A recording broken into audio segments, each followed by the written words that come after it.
Explain. I think. I wasn't here last week. You when weren't we here did last it the week first time. when we introduced the segment. Before we do that, did you guys see the report about Watson and Brissett bonding? No.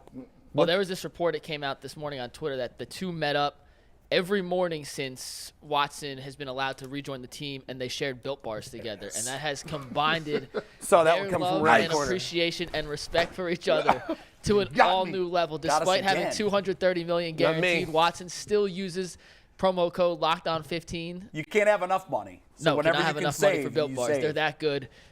20 grams of protein. He's going to be in impeccable shape when he comes back. I had 4 on the way here. Yeah, delicious. He's still chewing them, but feel like $1 million bucks. They're Flavor great. is impeccable. So Great. Well, it gives you something to do. yeah, it does. It keeps you completely active the whole ride. It's actually active calorie burning because you chew Exactly. nonstop chewing. I'm working out right now, just because it's still in my teeth. All right. Well, I think it was a segment we introduced last week, Jay. You weren't here, and it's pretty much a way to talk about some other things around the league based on things I think. Right. So the first thing, and Bo's back with us. Bo is going to enjoy this with us. I'm the here. First thing I think about the NFL is, despite beating Buffalo on Sunday, the Vikings are still big fat frauds. I think that. Interesting. Wow. I mean, They made plays. They just you want to think that because Kirk Cousins is the quarterback and no one ever takes him seriously. Yep. That they are frauds. But my God, they just made plays one after another on offense and on defense. And I don't care what you just beat.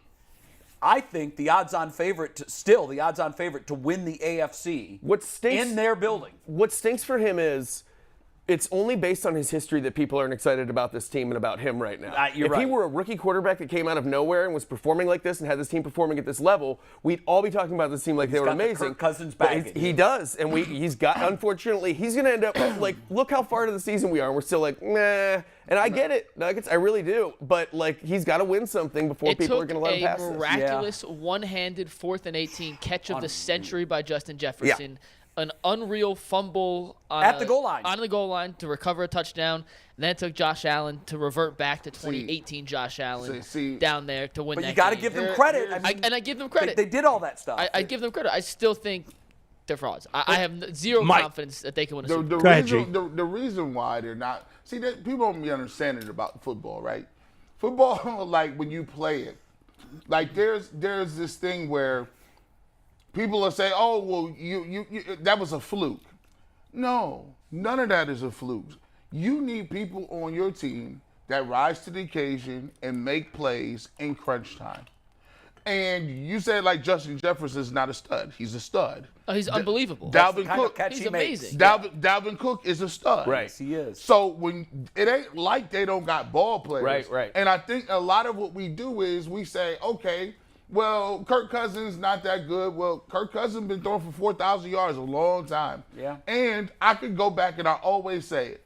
The formula of, quarterback not putting up these crazy numbers, when you go back and watch Eli Manning and the Giants, Eli Manning is not anything special. He wasn't Peyton. He wasn't Peyton. He wasn't nobody in his era, right? But what they did is they had 3 running backs. They had a strong defense. They had 1 receiver in Plaxico Burress. And what they did is made plays when they needed to make them plays. And so that's the type of ball game that can translate in the playoffs.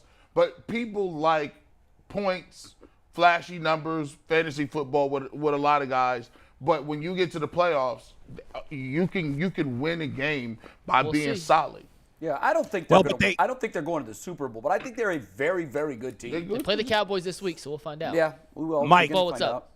So you're right. I agree with you. I think they're a fraud also. They are playing very well. There's no debating that. And Kirk Cousins happens to be, you said people want the fantasy numbers, G. Kirk Cousins is a better fantasy quarterback than he is an NFL quarterback, in my opinion. Ooh, shots fired. I say he throws for 4,000 every year. He does. Yeah, but he's not as good as Eli Manning. I mean, he's not going to the Hall of Fame, but he's been in Minnesota 5 years. They've had Dalvin Cook there the whole time.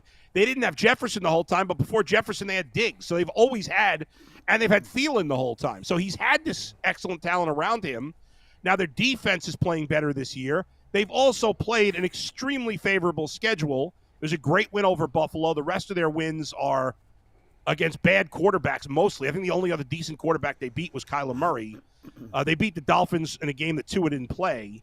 So, but they feel to me similar. They got better wide receiving talent, but they feel to me like the Titans, a team that wins a lot of games and flames out in the playoffs. That's what I think they're going to be.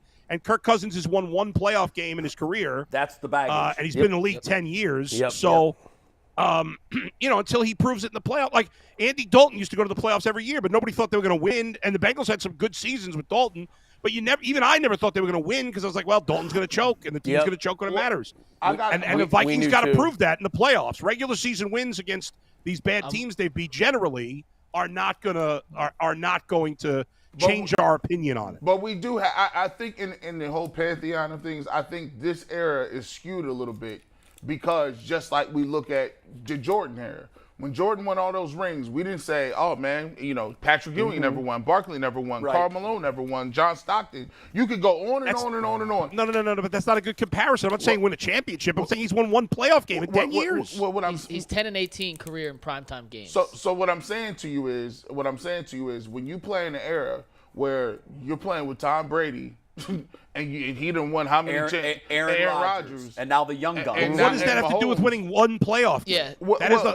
I see what you're kind of saying, Bull. I mean, G, but I think you're pulling too extreme. Brady was in the AFC for the majority of Cousins' career. He has baggage. There's no question. When you look at Kirk Cousins, you think of, you like that? Yeah. That was just kind of a generic. He's your guy. But he's your guy. That's your like you like that? It's like seeing you see the hot girl and she says she has a boyfriend, and then she said my boyfriend goes to another school. And you meet him, you be like, you with him? Yeah, he does seem like that. Like you got all these people. He is that guy. The word fraud is too much. Yeah, that's why I Super Bowl push fraud. back Maybe I should have clarified. Okay, yeah, Super Bowl fraud.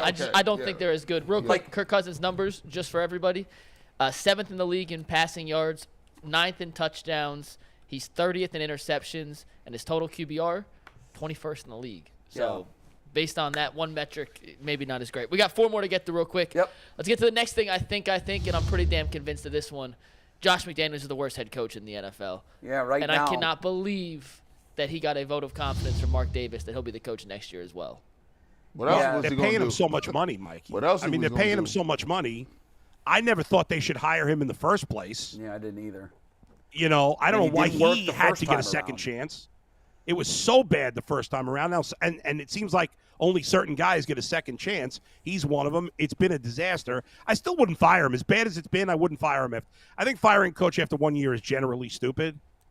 Mark especially when they Davis should have paid him a known how long-term bad he contract. was, too. I mean, he coached in his division. He saw it up close and personal. And it's the same exact story. It is just years are so important though, Bull. That's the thing when you think it seems like you're right, but what more do you need to see? Like you want to see another year of this? If you don't move on the second you realize you made a mistake, you're compounding the mistake. Yeah.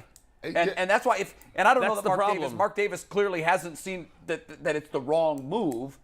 But my God, owners are so reluctant. Owners are so reluctant to acknowledge that too. Think about what we saw Sunday. The quarterback, the leader, the face of their franchise, stood at the podium and, without naming names, rolled on teammates. While crying. I mean, that's just not a great look. It's not a great look. No, you don't. Yeah, not a great look at all. And he might be right. There might be guys in that locker room that have given up. But right now, there's a lot of dysfunction there, and I'm just stunned that they've added not just an elite receiver. I think they added a top 3 receiver in the league. Some believe he's the best receiver in the league, and they're 2-7. And they made the playoffs last year. They've also blown 3 17-point leads. Only one other team in the NFL has done that once this year. It's happened 4 times. The Raiders have done it 3 times. The rest of the NFL has done it once. See, that's head coaching. I'm so glad it wasn't us. To me, that is head coaching. And he just sometimes, and this is the thing, I think Brad said it the other day, some people is just coordinators. He's nothing wrong with that. He's an all-time great coordinator. Sometimes when you're a coordinator, you miss a little bit here or there. And I think when it comes to coaching, it's the people skills. I think that one of the things that we've let go in the NFL is complete people skills. And the difference it makes when you're able to communicate effectively. Look at last year. They had a guy who had never coached in the NFL as a head coach. Bisaccia came on. He was the special teams coach, I think.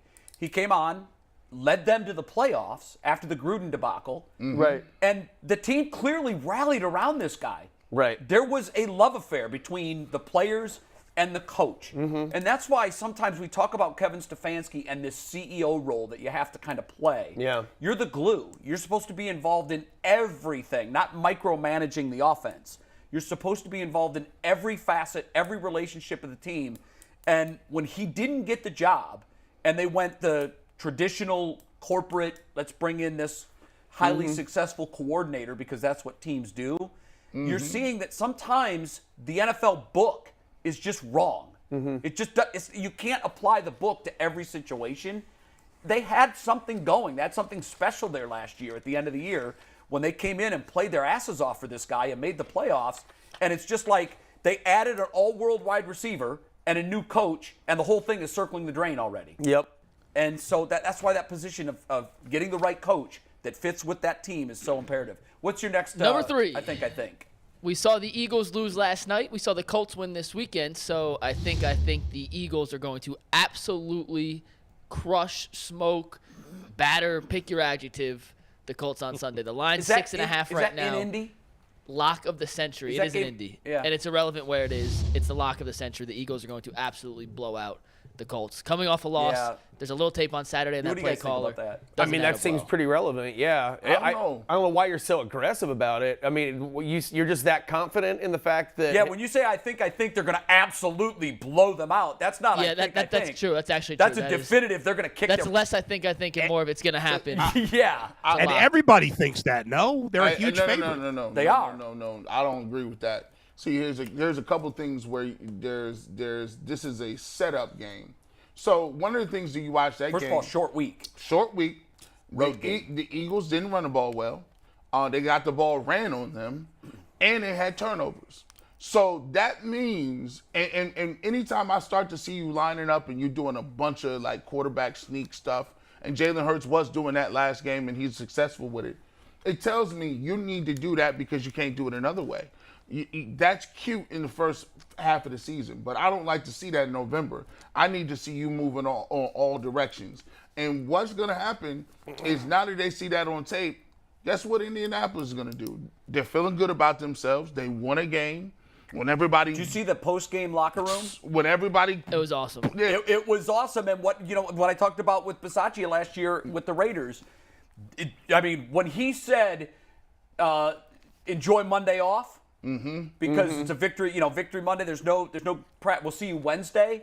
That place went nuts. That players love that more than anything. Crazy. Now they might need the extra day to prepare for Philly, but there's something special going on with that bonding. And sometimes you can't explain the chemistry. And it's worth missing a practice day to foster that. And you're right. And now you're going to see coaching.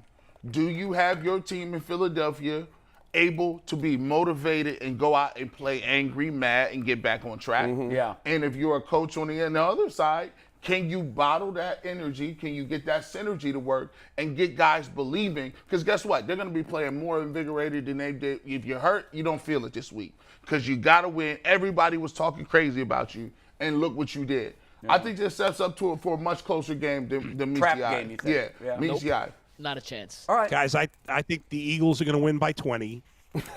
Thanks, Bull. I think the Browns hired Freddie Kitchens because of the momentum from the year before, and it didn't work. Sometimes it does, sometimes it doesn't. You never know. Just because Bisaccia had momentum last year doesn't mean he would have this year. That we'll never know. But I will say this about the Jeff Saturday hiring, as I've thought about it more over the last 24 hours, and I thought about Bill Cowher crushing him. Didn't Bill Cowher do the same thing? Pretty Bill much. Cowher left the right. field and went straight to the highest level of NFL analyst. He didn't go call Division III college games. Right, first. that should have been a slap in the face to all broadcasters who've been working their entire careers to get in that seat. And now Bill Cowher, I was really disappointed in Bill in that. Yeah, you should have been. Yeah. I think you guys are it's still tense between you because of that, right? Yeah, I won't speak to him over it. Yep. We're done. Well, clearly done. I'm taking that stand. Sometimes you gotta let it go. Two more real quick. I like Bill other than that. I know. This one might be the one you guys disagree with the most, but I think this is Sean McVay's last year with the Rams. Wow. He's either going to retire, go to the booth. He almost went to Amazon this offseason. I like how he looks like your older brother in this. He does. He kind of does.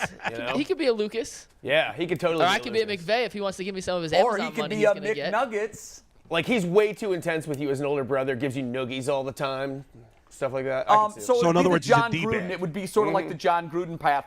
Isn't he still one of maybe the youngest? I think he's coach? the second youngest coach now. I can't The Rams see have him. no picks coming up. I know. It's an old team. I don't think he wants to go through a rebuild in Los Angeles with that team. He got offered $1 bajillion to go to Amazon this offseason. He turned it down because he wanted to come back with Stafford. To do But what? he's won a Super Bowl ring, and I think he it was wouldn't gonna shock be me if he Kirk just walks Herbstreit. away. He'll coach again at some point, but it won't be with the Rams after this year. I just feel like there are a lot of creative ways to improve a team in the NFL, and I know that you're right. What he's up against, it can't look like a very appealing seat, but it's just I think that that's logically might make sense, but I think when you're coaching the NFL, I don't think you can see that maybe you can only see the potential to how you can turn this team around by just making the right moves, and you don't concern yourself as much. That'd be my guess. It just goes to show how tough it is to really stay on top. Now I know that they rented some players. They got an older, experienced quarterback that finally put them over the top. Yeah. And now Cooper Kupp, that thing, is, By the way, is Cooper looking Kupp good. surgery on his ankle will go on the IR. G. Bush, Yeah. rest in peace to your. Yeah, that's team. tough. That's a tough Sorry. blow. The Sorry. Rams are done. Well, hold on, But their hold fall from grace was quick and hard. Hold on. I got, what you mean? I'm the waiver wire king. What you mean? By the way, There's not a pick up lot some there. stream You're right not now. finding a Cooper Kupp on There's the not. waiver And, wire. there's not even a lot of good wide receivers out there. by the way, here's the thing. Y'all taking too much in here. These coaches ain't fooling nobody. What do you mean? Like, I know what you are. You can't fool me. That's like everybody in here.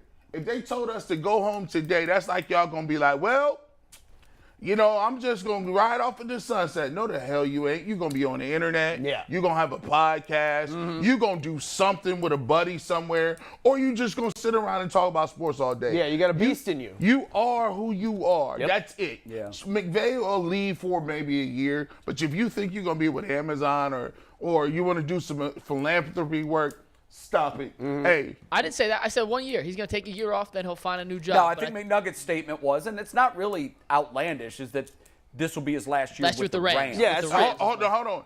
Now, how many years is he? What's his contract? Well, he I'm just not signed sure. an extension this offseason. Well, I'm keeping his rights. He ain't going nowhere. Yeah, if Retire and the Rams- away. Well, the they Rams- can't.